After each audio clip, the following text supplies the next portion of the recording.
10 real security engineer interview questions from a Quest2Offer mock. Pause on each one, think how you'd answer, then I'll show you how. Let's go.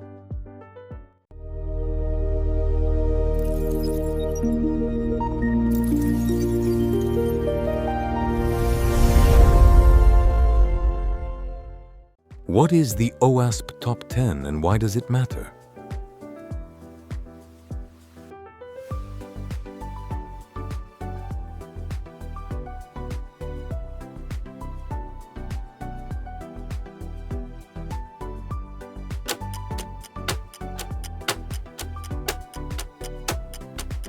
It's the industry's consensus list of the 10 most critical web application security risks, refreshed every few years. Broken access control, injection, cryptographic failures, security misconfiguration.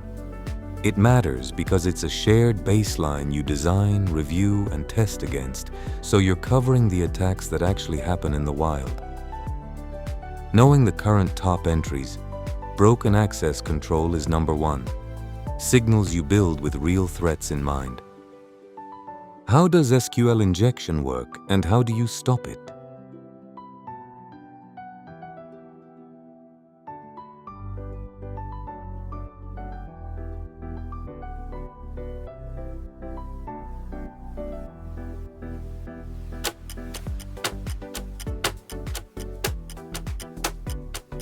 It happens when user input is concatenated straight into a query, so an attacker can inject SQL that changes its meaning, dumping data, deleting it, or bypassing login.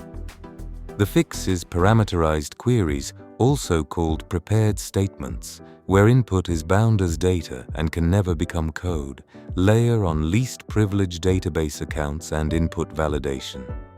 Never build SQL with string concatenation. That's the whole vulnerability. What is cross-site scripting and how do you prevent it?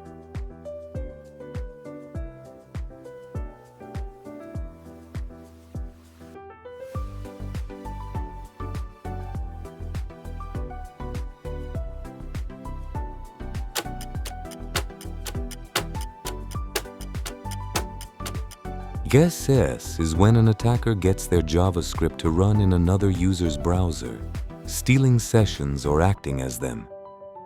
Stored XSS lives in your database, reflected bounces off a URL, and DOM-based happens entirely client-side. Prevent it by context-aware output encoding, a strict content security policy, and treating all user input as untrusted. Modern frameworks auto-escape. The danger is the moment you bypass that with raw HTML. Authentication versus authorization. What's the difference?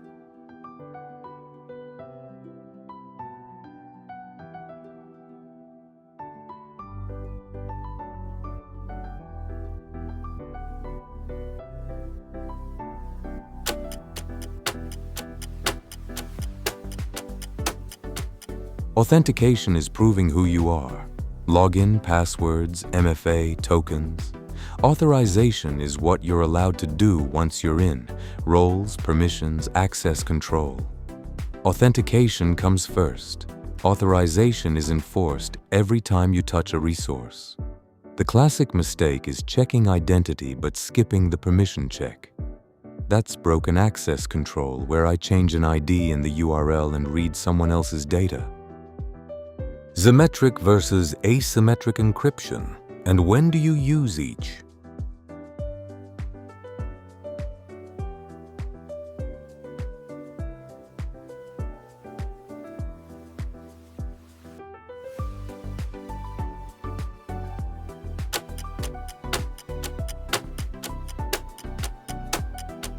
Symmetric uses one shared key. Fast, great for bulk data, but you have to get that key to both sides safely, like AES. Asymmetric uses a public-private key pair. Anyone encrypts with the public key, only the private key decrypts, which solves key exchange but is slow, like RSA. In practice, you combine them, asymmetric to authenticate and agree on a session key. Modern TLS uses an ephemeral Diffie-Hellman exchange, then fast symmetric for the data. Quick pause. These are real questions from Quest2Offer's AI mock interview. Pick your target role and level, answer out loud or in writing, and get a breakdown of exactly where you'd get cut. It's free to try at Quest2Offer.ai. Now, back to the questions. Walk me through what HTTPS actually does.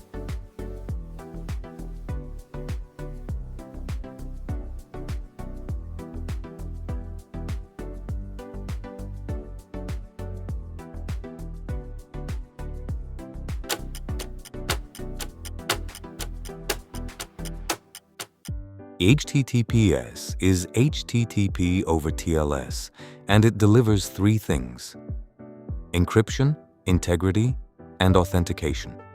In the handshake, the server proves its identity by signing with a certificate from a trusted authority. Then both sides run an ephemeral Diffie-Hellman exchange to derive a shared session key. From then on, traffic is encrypted symmetrically with that key, so nobody can read or tamper with the data, and you know you're really talking to the right server. How should you store user passwords?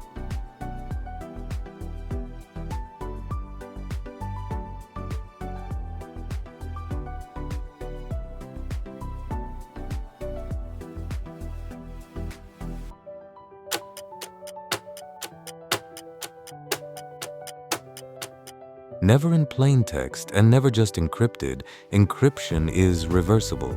You hash them with a slow, salted algorithm built for passwords, bcrypt, script, or argon2. The unique per-user salt means identical passwords don't produce identical hashes, so rainbow tables don't work. The slowness is the point. It makes brute force expensive. Fast hashes like MD5 or SHA-256 are wrong here precisely because they're fast. What is CSRF and how do you defend against it?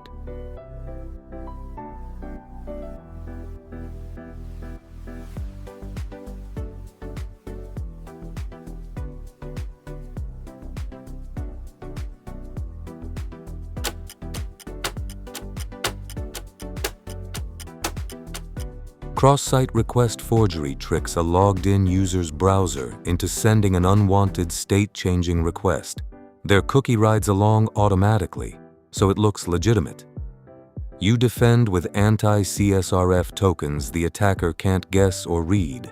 The same site cookie attributes, so cookies aren't sent cross-site and by checking the origin header. The key insight?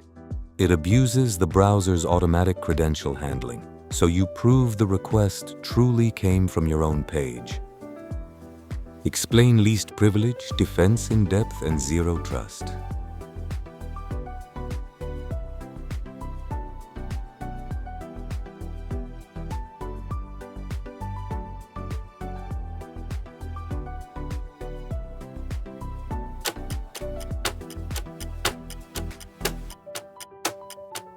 Least privilege means every user, service, and process gets the minimum access it needs and nothing more, so a compromise has a small blast radius. Defense in depth layers independent controls, network, application, data, monitoring, so no single failure is fatal. Zero trust drops the trusted internal network assumption. Never trust by default. Verify every request explicitly and assume breach. Over-permissioned accounts are how a small foothold becomes a full breach. You've detected an active breach. What are your first steps?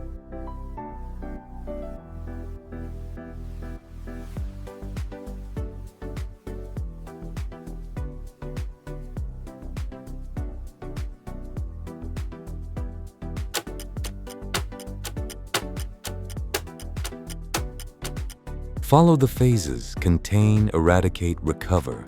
First contain, isolate affected systems to stop the spread without destroying forensic evidence. Then investigate scope: what got in, how far, what data.